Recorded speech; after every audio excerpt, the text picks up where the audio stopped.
Perkenalkan, nama saya Tasya Aprilia dengan NIM 2210543008 dari kelas E2. Saya akan menjelaskan dan mempresentasikan materi dengan judul Game dan Reputasi Berulang. Orang akan sering berinteraksi dalam hubungan yang berkelanjutan atau berulang. Misalnya, sebagian besar mereka akan terkena dampak kebijakan satu sama lain di masa yang akan datang. Dalam sebuah situasi yang dinamis, cara satu pihak berperilaku pada suatu waktu dipengaruhi apa yang telah dilakukan pihak tersebut di masa yang lalu. Contohnya, karyawan akan bekerja dengan tekun jika majikannya memberikan bonus yang bagus pada bulan sebelumnya. Yang pertama adalah permainan dan reputasi berulang. Istilah reputasi sering digunakan untuk menggambarkan bagaimana tindakan seseorang di masa lalu mempengaruhi keyakinan di masa yang akan datang atau di masa depan.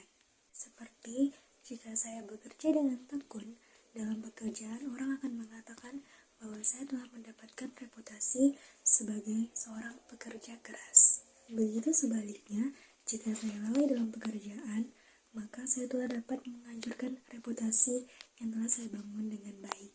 Cara terbaik untuk mempelajari interaksi antara keuntungan langsung dan insentif jangka panjang adalah dengan memeriksa permainan yang berulang. Permainan berulang tersebut bisa dimainkan dalam periode waktu yang berbeda. Misalnya ada periode 1, periode 2, dan seterusnya. Misalnya, T kecil menyatakan suatu periode tertentu dan T besar dinyatakan dalam jumlah total periode dalam permainan yang diulang. Kita masukkan ke dalam rumus. Misalnya, T kecil menyatakan suatu periode tertentu, sedangkan T besar menyatakan jumlah total periode dalam permainan yang diulang tersebut. Lambang T besar itu berupa angka berhingga atau tak terhingga, yang berarti para pemain bisa berinteraksi secara terus-menerus sepanjang waktu. Lalu, di dalam permainan tersebut, di setiap periode, para pemain akan memainkan permainan di mana mereka secara bersamaan dan mandiri akan memilih tindakan. Kemudian, tindakan tersebut menghasilkan imbalan permainan panggung bagi para pemainnya.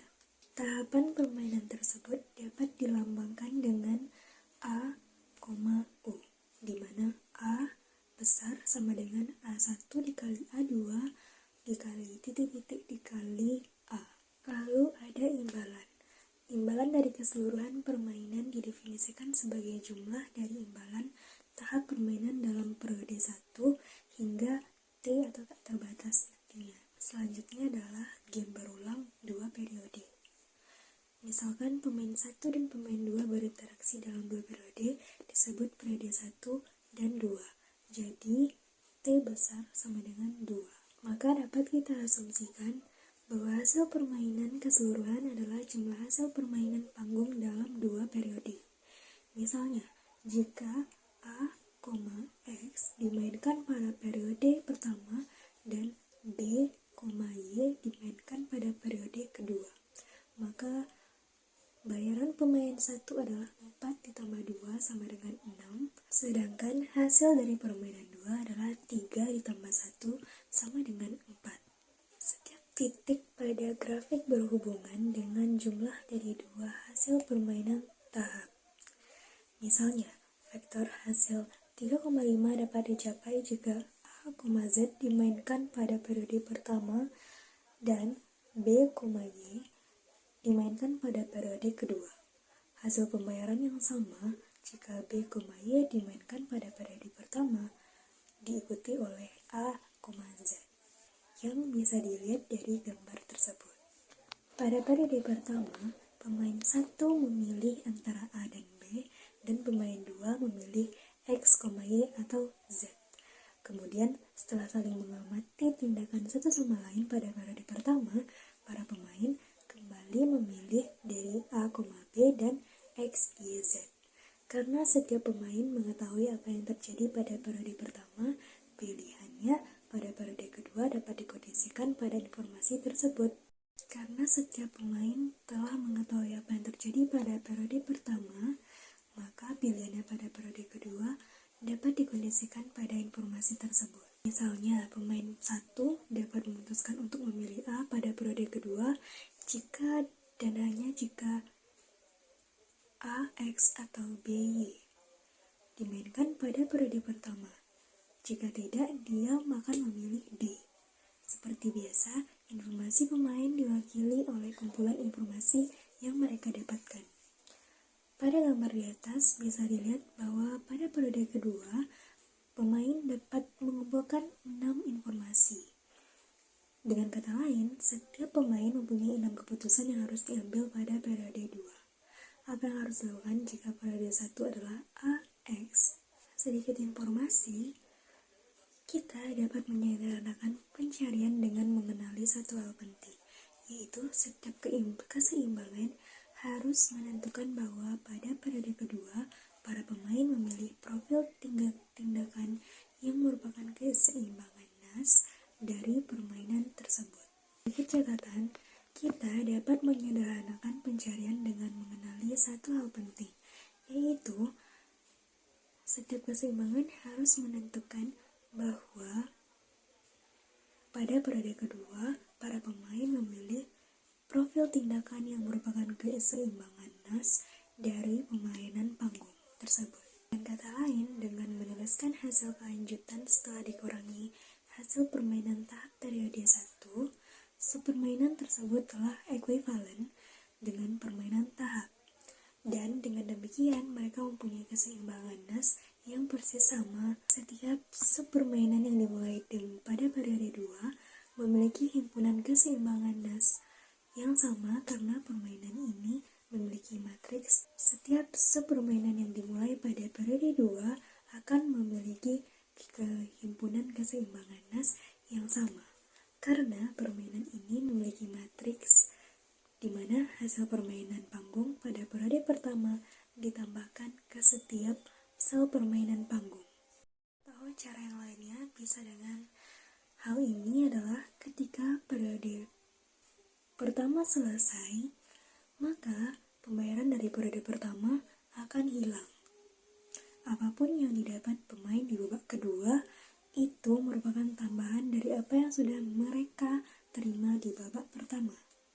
Jadi, keseimbangan sempurna subgame harus menentukan bahwa pemain memilih keseimbangan nas dalam permainan panggung di periode 2 walaupun apapun yang akan terjadi di periode 1. Kombinasi apapun dari profil panggung nas dapat didukung sebagai hasil keseimbangan subgame yang sempurna. Misalnya, pilih A, Z di periode pertama, dan kemudian apapun yang hasilnya di periode pertama, pilih B, Y di periode kedua. Adalah sebuah keseimbangan sempurna subpermainan. Lalu bagaimana caranya untuk memverifikasi bahwa profil strategi ini adalah keseimbangan subgame yang sempurna? Kita harus memeriksa insentif masing-masing pemain. Misalkan pemain 1 berperilaku seperti yang ditentukan dan mempertimbangkan insentif pemain 2. Jika pemain 2 mengikuti resep strategi, dia akan memperoleh 3 di periode pertama dan 4 di periode kedua. Jika pemain kedua menyimpang pada periode pertama, dia dapat meningkatkan pembayaran periode pertamanya menjadi 4 dengan memilih Z. Namun, pilihan ini mendorong pemain pertama untuk memilih B pada periode kedua, di mana pemain kedua kemudian memberikan respon terbaik dengan Y. Jadi, meskipun deviasi periode pertama menghasilkan keuntungan langsung sebesar 1, hal ini merugikan 3 pada periode kedua, yang artinya bahwa pemain kedua lebih memilih untuk berperilaku seperti yang ditentukan. Sementara itu, pemain 1 mempunyai insentif untuk mengikuti resep permainan. Menyimpang di kedua periode mengurangi pembayaran pemain sebesar 1. Faktor pembayaran untuk keseimbangan sempurna subgame ini diapit oleh segi 5. Next adalah gap yang diulang tak terbatas. Permainan yang berulang tak terhingga ditentukan oleh T sama dengan Y kecil, yaitu permainan panggung dimainkan setiap periode untuk periode yang tidak terbatas. Meskipun permainan ini mungkin tampak tidak realistis karena manusia tidak akan hidup selamanya.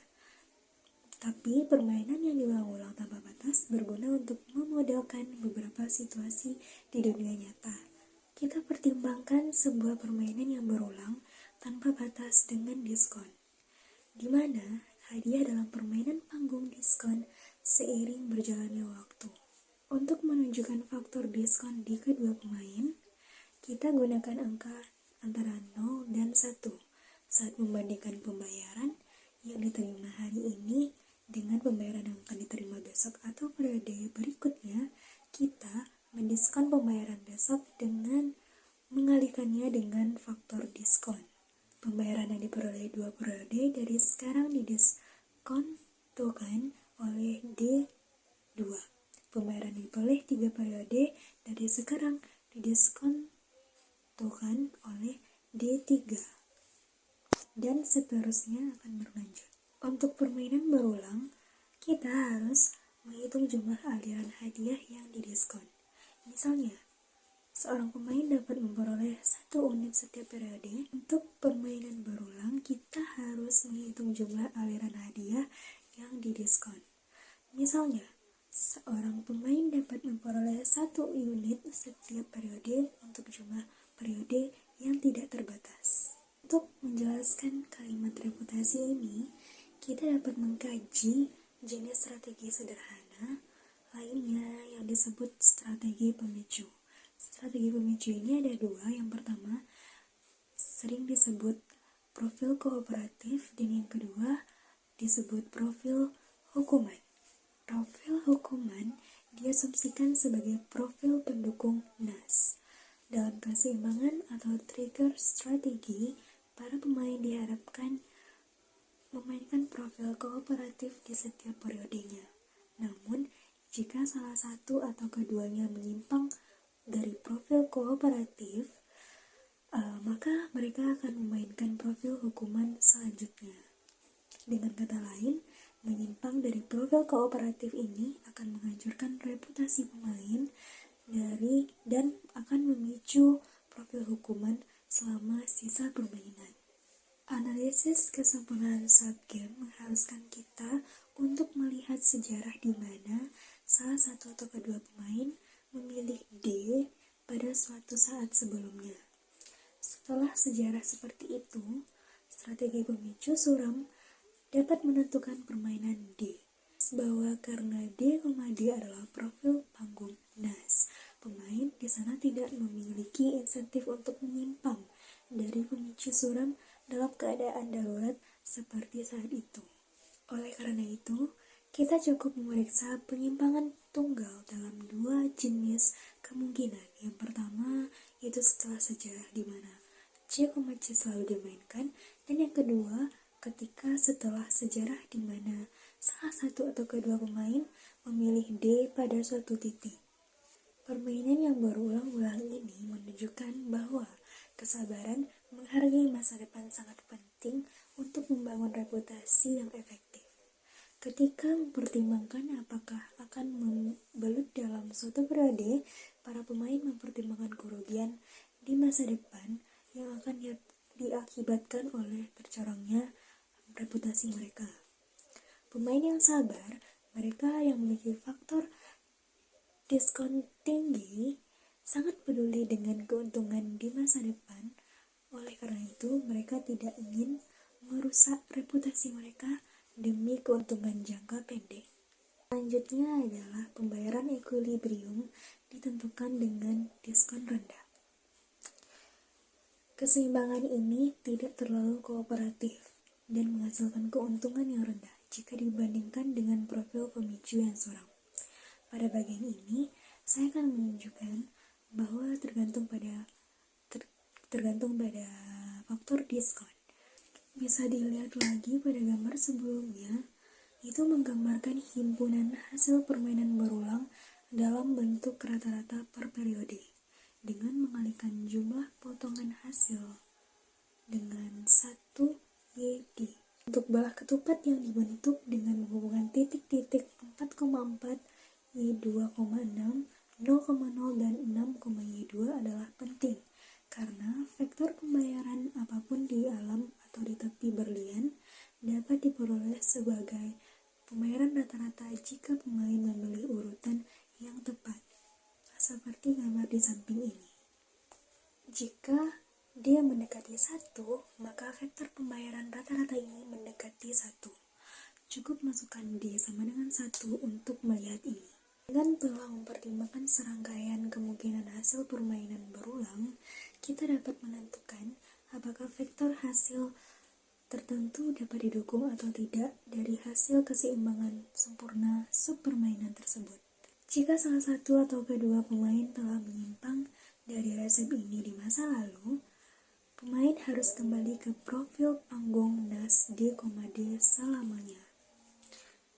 Untuk menentukan apakah profil strategi ini merupakan keseimbangan, kita harus membandingkan keuntungan jangka pendek setiap pemain dari penyimpanan hingga hukuman.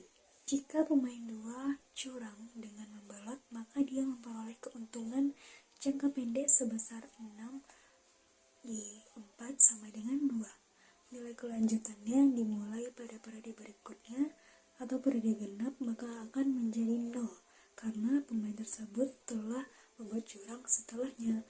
Jadi pemain 2 lebih memilih untuk bekerja sama dalam periode ganjil jika hanya kerugian jangka panjang akibat kecurangan lebih besar daripada keuntungan jangka pendeknya.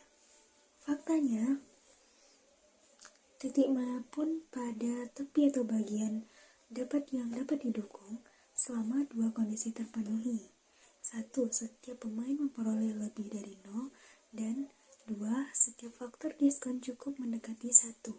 Dengan kata lain, dengan penggunaan strategi pemicu, hampir semua hasil permainan yang diulang dapat dicapai dalam keseimbangan jika dengan pemain yang sabar. Maka, pertimbangkan permainan yang berulang tanpa batas. Misalkan, ada profil NAS tahap yang menghasilkan faktor pembayaran W dalam kurung WI untuk pemain 1, pemain I, I sama dengan 1,2 N, tutup kurung.